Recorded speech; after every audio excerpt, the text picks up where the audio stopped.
कुंडली के तीसरे भाव में, जैसे पराक्रम, साहस, भाई बहन, संचार, लेखन, यात्रा में शनि और राहु का एक साथ होना शनि राहु युति या सापित योग विशेष कर्मफल देने वाला योग माना जाता है। इसके प्रभाव से व्यक्ति के प्रयास, साहस और संबंधों पर गहरा असर पड़ता है। तीसरे भाव में शनि और राहु के प्रमुख प्रभाव निम्न हैं। साहस और पराक्रम पर प्रभाव यदि देखा जाए तो पराक्रम में उतार चढ़ाव, कभी अत्यधिक साहस तो कभी भय, जोखिम भरे कार्यों में आकर्षण, कार्य शुरू करने में देरी लेकिन लगातार प्रयास से सफलता अवश्य मिलती है। भाई बहन से संबंधित प्रभाव, भाई बहनों से मतभेद, दूरी या कार्मिक कर्ज बने रहते हैं। कभी कभी भाई बहन से स्वास्थ्य या जीवन में संघर्ष भी बहुत आ सकते हैं। बड़े भाई से टकराव या छोटे भाई की जिम्मेदारी यह भी सामने देखी जाती है। मानसिक व व्यवहारिक प्रभाव देखे जाएं तो मन में चिंता, भय, नकारात्मक विचार अवश्य आएंगे। बोलचाल में कठोरता, व्यंग्य या कटु शब्द मिल सकते हैं। अकेले काम करना इन्हें बहुत पसंद आता है।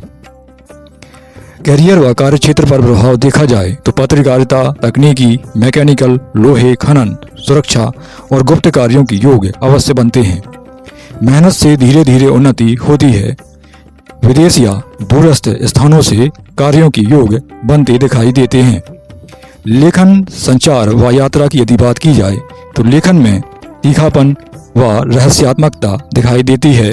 बार बार छोटी यात्राओं की योग अवश्य बनते हैं। सोशल मीडिया या संचार में विवाद की संभावना भी बढ़ जाती है।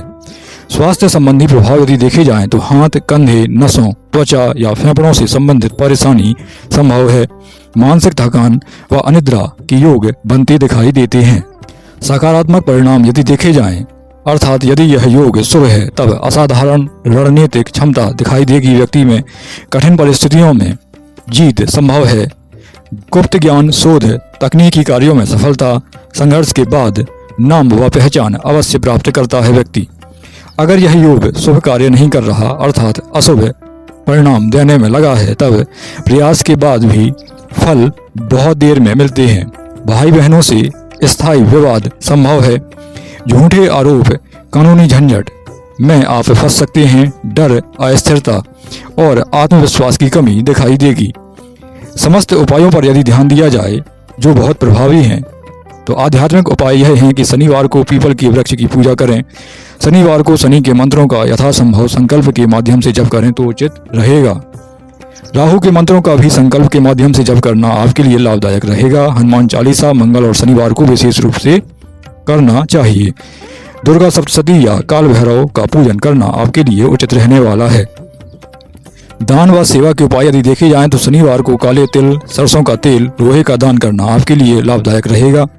गरीब, विकलांग, मजदूर, सफाई कर्मियों की सेवा करें, जिससे आपको विशेष लाभ मिलने की योग हैं। कुत्तों को रोटी अवश्य खिलाएं, यह भी आपके लिए लाभदायक रहेगा। ज्योतिषीय उपायों की बात की जाए तो नीलम या गोमेद बिना कुंडली जांचे ना पहने। अगर कोई योग्य ज्योतिष का जानकार परामर्श करे तब पहनना आपके लिए उचित रहेगा। शनि राहु की शांति का पूजन अवश्य कराते रहें। पितृदोष हो तो पितृतर्पण भी अवश्य करते रहें, यह आपके लिए उचित रहने वाला है।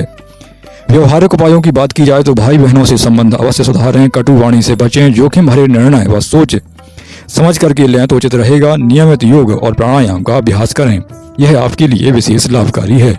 विशेष ध्यान देने वाली बात यह है कि यदि यह युति उपचय भाव अर्थात 3, 6, 10, 11 में हो तो समय के साथ इसके अच्छे फल अवश्य मिलते हैं, विशेषकर 36 वर्ष के बाद।